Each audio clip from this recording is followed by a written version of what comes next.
শ্রাবণ মাস চলছে, বাবার মাস। বাবা তারকনাথ সিনেমার কথা আপনারা সবাই জানেন, যারা বয়স্ক তারা তো দেখেওছেন। সন্ধ্যা রায়ের সেই বিখ্যাত গান, আজ তোমার পরীক্ষা ভগবান। সেই রকম একই একটা গানের কথা এই মুহূর্তে আপনাদের বলতে ইচ্ছে করছে। আজ তোমার পরীক্ষা কমিশন, একেবারে নির্বাচন কমিশনের পরীক্ষা, বঙ্গ বিজেপির পরীক্ষা। যে এই যে তাদের বিরুদ্ধে এই যে মোদি দিদি সেটিং কথাগুলো ওঠে না বিভিন্ন ঘটনার জন্য, সেই একই ঘটনার ক্ষেত্রে আবার বঙ্গ বিজেপি দাঁড়িয়ে আছে। নির্বাচন কমিশন কি করবে? সেটিং বলতে সুযোগ করে দেবে নাকি চরম শাস্তি দেবে? এর উপর কিন্তু 2026-এর বিধানসভা ভোটের অনেক কিছু নির্ভর করছে, অনেকটা নির্ভর করছে। কেন এই কথা বলছি? সেটিং না শাস্তি? তার কারণ হচ্ছে, আপনারা দেখেছেন যে নির্বাচন কমিশন রাজ্যের মুখ্য সচিবকে চিঠি দিয়েছিল যে এই বারুইপুর পূর্ব এবং এই ময়না, এই দুটো ক্ষেত্রের একজন ইআরও একজন এইআরও, অন্যটার ক্ষেত্রেও একজন ইআরও একজন এইআরও, এই মমতা বন্দ্যোপাধ্যায় সরকারের 4 জন সরকারি আধিকারিক নিজের কাজ ঠিক মতো করেননি। 4 জন সরকারি আধিকারিক চরমতম অন্যায় কাজ করেছেন, দেশ বিরোধী কাজ করেছেন, রাজ্য বিরোধী কাজ করেছেন। কি করেছেন এরা ভোটার তালিকায় ভুলভাবে নাম তুলেছেন, চক্রান্ত করে তৃণমূলকে সুবিধা পাইয়ে দেওয়ার জন্য ভুয়ো ভোটার লিস্টে নাম তুলেছেন। জঘন্য অপরাধ, 6 মাস থেকে 3 বছরের জেল, সরকারি চাকরি চলে যাবে, এমন অপরাধ তারা করেছেন। এই অপরাধে যদি শাস্তি না হয়, এই রাজ্যে এখনো যে সমস্ত সরকারি আধিকারিক তৃণমূলের হয়ে কাজ করছেন, ভোটার তালিকায় ভুয়ো নাম ঢোকাচ্ছেন, তারা আরো সাহস পেয়ে যাবে। এই 4 জনকে সাসপেন্ড করে এদের বিরুদ্ধে এফআইআর করার নির্দেশ দিল নির্বাচন কমিশন। বলা হচ্ছে এরা ইআরও এবং এইআরও হিসাবে দায়িত্ব পালনে শুধু ব্যর্থ হয়েছেন তাই নয়, এরা অন্যের হাতে লগ ইন সংক্রান্ত সমস্ত তথ্য তুলে দিয়ে একেবারে ডেটা সুরক্ষা নীতি লঙ্ঘন করেছেন। ভোটার তালিকার যাবতীয় তথ্য এরা অন্যের হাতে তুলে দিয়েছেন। কত বড় অপরাধ এটা এবার আপনাদের বুঝতে হবে।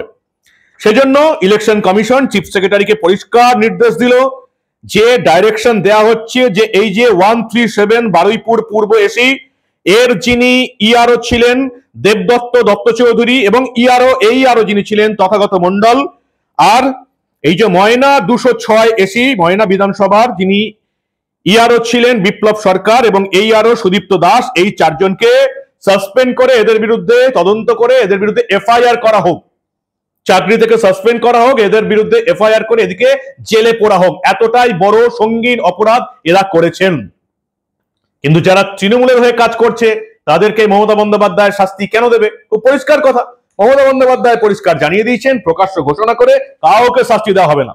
আরে আমার দলের হয়ে কাজ করছে, আবার আমার রাজ্য সরকার তাদেরকে শাস্তি দেবে? হতে পারে?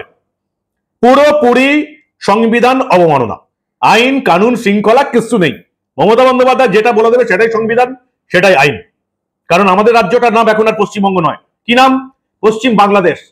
কারণ আমাদের রাজ্যের সঙ্গে বাংলাদেশের জাতীয় স্লোগান এক, জয় বাংলা।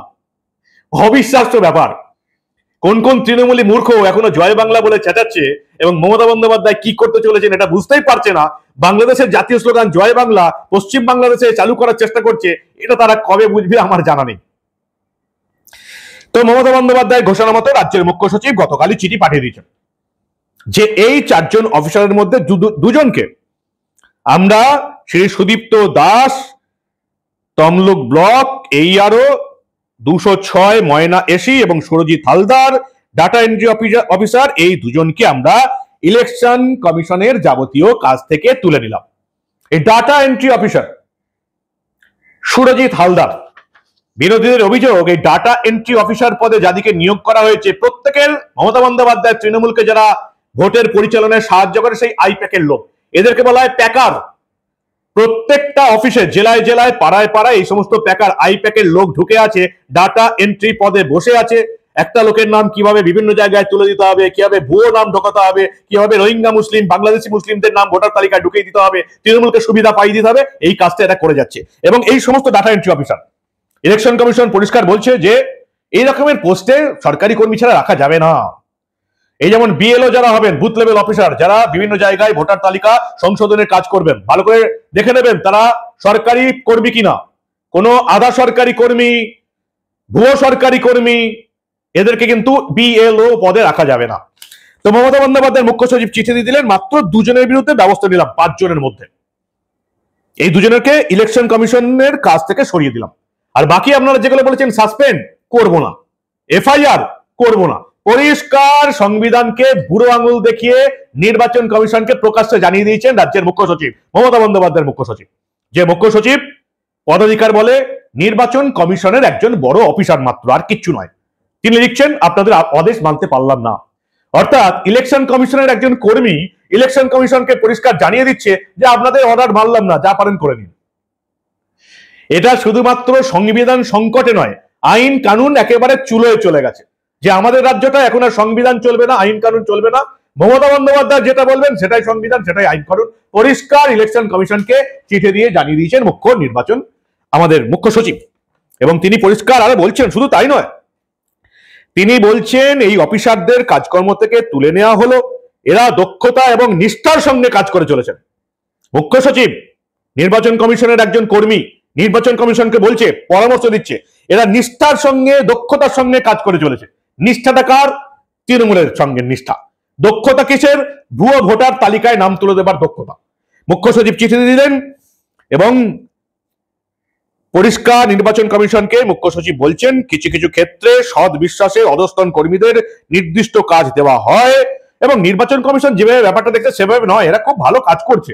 এবং এই 4 জনকে যদি শাস্তি দেওয়া হয় তাহলে এই রাজ্যের সমস্ত সরকারি আধিকারিকদের মনোবল ভেঙে যাবে।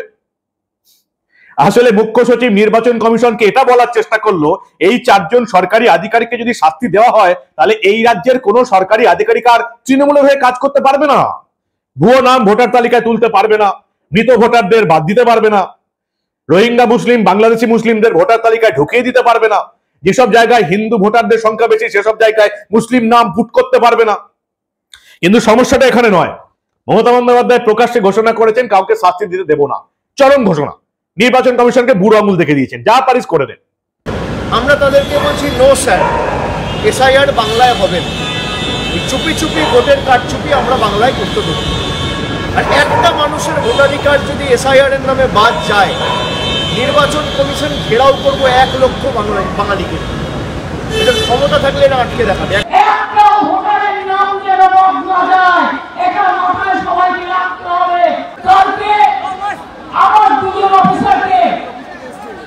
নোটিশ পাঠানো হয়েছে, কিনা তাকে সাসপেন্ড করা হলো। আমরা বলি তোমার ইলেকশন এখন ডিক্লেয়ার হয়েছে, কোন আইনের বলে তুমি নোটিশ পাঠিয়ে দিচ্ছ, সাসপেন্ড করছো, আর বলে দিচ্ছ এফআইআর করতে হবে না। আমি কারো কোনো পানিশমেন্ট করতে দেব না, এটা মাথায় রাখবেন। এইবার ওই যে প্রথম যে গানটা দিয়ে শুরু করেছিলাম, আজ তোমার পরীক্ষা ভগবান, এই গানটা এখন বাংলায় চালু হবে। আজ তোমার পরীক্ষা কমিশন। কমিশন কি করবে? যদি কমিশন চরম শাস্তি না দেয় তাহলে আবার এই সেটিং তত্ত্ব উঠবে, যেমনটা এই পিসি ভাইপোর ক্ষেত্রে উঠছে, যেটা বিজেপির নেতারাও স্পষ্ট করে বলতে পারে না। আমি বললে আবার তারা হিসেব করে যে এই কথাটা বলছে, তাহলে মানবগো সাংবাদিক কার দালাল, পরিষ্কার করে বলতে পারে না যে গোটা ভারতবর্ষে একমাত্র অভিষেক বন্দ্যোপাধ্যায় হচ্ছেন একমাত্র ব্যতিক্রমী রাজনৈতিক নেতা, যার PMLA prevention of money laundering অ্যাক্টে যার কোম্পানির 150 কোটি টাকা বাজেয়াপ্ত হয়েছে, যাকে ইডি সিবিআই গ্রেফতার করতে পারেনি। ভারতবর্ষে এরকম ব্যতিক্রমী নেতা আর নেই। ইডি সিবিআই দিল্লির মুখ্যমন্ত্রী অরবিন্দ কেজরিওয়ালকে এই মানি লন্ডারিং অ্যাক্টে গ্রেফতার করে তিহার জেলে পাঠাতে পারে। ইডি সিবিআই এই দেশে ঝাড়খণ্ডের মুখ্যমন্ত্রী হেমন্ত সোরেনকে গ্রেফতার করে জেলে পাঠাতে পারে। শুধু ইডি সিবিআই এই রাজ্যে কেন যে কিছু করতে পারে না, এটাই সবচেয়ে বড় প্রশ্ন। বিচারপতি অমৃতা সিনহার এজলাসে ইডি পরিষ্কার জানিয়ে দিল, অভিষেক বন্দ্যোপাধ্যায়ের নিজস্ব কোম্পানি, যে কোম্পানির সিইও চিফ এক্সিকিউটিভ অফিসার হচ্ছেন অভিষেক বন্দ্যোপাধ্যায়, সেই কোম্পানির 150 কোটি টাকা বাজেয়াপ্ত হয়েছে সম্পত্তি। এবং আমরা সন্দেহ প্রকাশ করছি এটা হচ্ছে ওই প্রাইমারি শিক্ষক নিয়োগ দুর্নীতিতেই এই টাকাটা অভিষেক বন্দ্যোপাধ্যায় তার কোম্পানিতে ঢুকিয়েছিলেন। বিচারপতি অমৃতা সিনহার এজলাসে ইডি রিপোর্ট পেশ করে জানিয়ে দিল 150 কোটি টাকা অভিষেক বন্দ্যোপাধ্যায়ের সম্পত্তি বাজেয়াপ্ত করলাম। সঙ্গে সঙ্গে তার পরের দিন কি হওয়া উচিত ছিল? অভিষেক বন্দ্যোপাধ্যায়ের গ্রেপ্তার হওয়া উচিত ছিল, যেটা হয়নি। তাই তো সেটিং তত্ত্ব বিরোধীরা তুলছে। রাজ্যের বিরোধীরা বাংলার মানুষকে মূর্খ বানানোর চেষ্টা করছে। যে বিরোধীরা দিল্লি থেকে সেটিং করছে, তৃণমূল কংগ্রেস সিপিএম দিল্লিতে সেটিং, বাংলায় নাটক। তৃণমূল কংগ্রেস সিপিএম দিল্লিতে একদিকে রাহুল গান্ধী, সামনাসামনি অভিষেক বন্দ্যোপাধ্যায়, একদিকে সিপিএম এর কেরালা এবং বাংলা ব্রিগেড দিল্লিতে একসঙ্গে ডিনার করছে। এই বাংলায় এসে বাংলার মানুষকে মূর্খ বানাচ্ছে যে এই দেখুন দিদি মোদি সেটিং, নিজেরা সেটিং করছে, বাংলার মানুষকে মূর্খ বানাচ্ছে। এবং বাংলার মানুষকে এই যে মূর্খ বানাচ্ছে সুযোগ কারা করে দিচ্ছে? দিল্লি করে দিচ্ছে। সবুজ সংকেত আসছে না, অভিষেক বন্দ্যোপাধ্যায়ের মানি লন্ডারিং অ্যাক্টে অভিষেক বন্দ্যোপাধ্যায় গ্রেপ্তার হচ্ছে না, একমাত্র ব্যতিক্রমী নেতা। এবার কি হবে? এবার নির্বাচন কমিশনের পরীক্ষা। মমতা বন্দ্যোপাধ্যায় পরিষ্কার বলে দিচ্ছে যে তোমরা সাংবিধানিক বডি হতে পারো, আমরা তোমাদের মানবো না, কাউকে শাস্তি দেব না, এফআইআর তো অনেক দূরের কথা। এবার নির্বাচন কমিশন কি করবে? গতকাল বিকাল 5টায় চিঠি গেছে, আর এই প্রতিবেদন আমি যখন আপনাদের জন্য করছি প্রায় দুপুর 1:30। এখন অব্দি আমার কাছে কোনো খবর আসেনি যে নির্বাচন কমিশন কোনো ড্রাস্টিক স্টেপ নিচ্ছে, মুখ্য সচিবের বিরুদ্ধে কোনো স্টেপ নিচ্ছে বা রাজ্য সরকারের বিরুদ্ধে কোনো স্টেপ নিচ্ছে। আমার কাছে এখনো কোনো খবর আসেনি। আশা রাখছি যে নির্বাচন কমিশন অন্তত আজকে সন্ধ্যের মধ্যে আমাদের হাতে কোনো চিঠি তুলে দেবে, যাতে আমরা বলতে পারি নির্বাচন কমিশন এবার ব্যবস্থা নিচ্ছে। আর নির্বাচন কমিশন যদি ব্যবস্থা না নেয় তাহলে কি হবে? তাহলে আবার ওই দিদি মোদির সেটিং তত্ত্ব 2026-এর বিধানসভা নির্বাচনের আগে এই রাজ্যে চালু হবে, যেটা বঙ্গ বিজেপি নেতাদের সাধ্য নেই আটকাবে। কি বলবেন আপনারা? এটা হচ্ছে সোজা সাপটা পরিষ্কার কথা।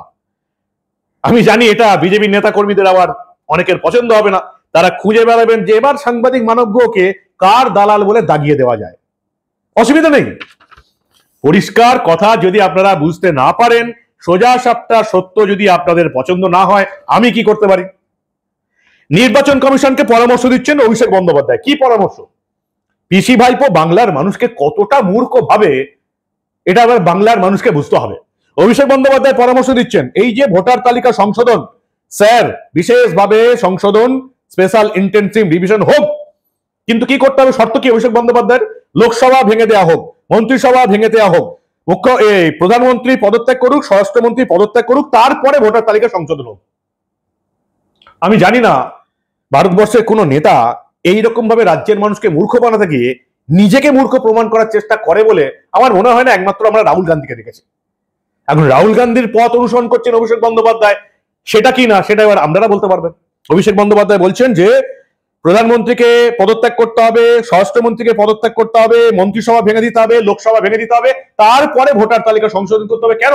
কারণ এই ভোটার তালিকা অনুযায়ী যে লোকসভার ভোট হয়েছে, তাহলে লোকসভার ভোট হয়েছে মানে ভোটার তালিকা ঠিক আছে। অদ্ভুত যুক্তি।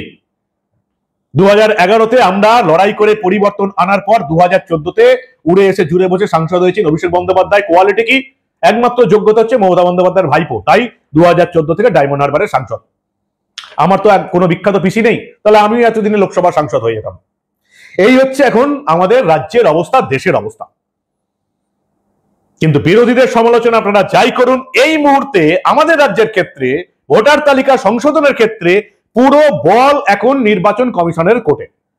এখন আজকে এই সারা দিনের পর সন্ধ্যাবেলায় আমি আপনাদের জানাতে পারবো কিনা যে নির্বাচন কমিশন রাজ্যের বিরুদ্ধে ব্যবস্থা নিচ্ছে, মুখ্য সচিবের বিরুদ্ধে ব্যবস্থা নিচ্ছে, কি নির্বাচন কমিশন নিজেরাই এই 4-5 সরকারি আধিকারিকের বিরুদ্ধে এফআইআর করছে, ব্যবস্থা নিচ্ছে, এটা আমি আপনাদের বলতে পারবো কিনা। তার উপর নির্ভর করছে দিদি আর মোদি সেটিং আবার এই রাজ্যে চালু হবে কিনা। যদি ইলেকশন কমিশন কোনো ব্যবস্থা না নেয় অভিষেক বন্দ্যোপাধ্যায়ের মতন, তাহলে আবার ওই দিদি মোদি সেটিং তত্ত্ব চালু হয়ে যাবে। রাতের বেলা ডিনার করে এসে সকালে এই রাজ্যে ফিরে এসে সিপিএম আর কংগ্রেসই চালু করে দেবে, আর আপনার মূর্খের মতন তাকিয়ে থাকবেন আর ভোটের সময় চিন্তা ভাবনা করবেন 1000-1200 টাকা লক্ষ্মীর ভান্ডার আগে তো কেউ দেয়নি, আর তার জন্য কয়েক লাখ যদি রোহিঙ্গা মুসলিমদের ভোটার তালিকায় ঢুকিয়ে দেয়, বাংলাদেশি মুসলিম অনুপ্রবেশকারীদের ঢুকিয়ে দেয়, কি এসে গেল? কি বলবেন আপনারা? নির্বাচন কমিশন কি করবে? আজ তোমার পরীক্ষা কমিশন। আপনাদের মূল্যবান এবং গুরুত্বপূর্ণ মতামত জানান দা নিউজ বাংলার কমেন্ট সেকশনে। দেখতে থাকুন দা নিউজ বাংলা। আমরা আবার দেশে ঘটে যাওয়া, রাজ্যে ঘটে যাওয়া এই ধরনের অনেক খবরই চেপে রাখতে দেব না।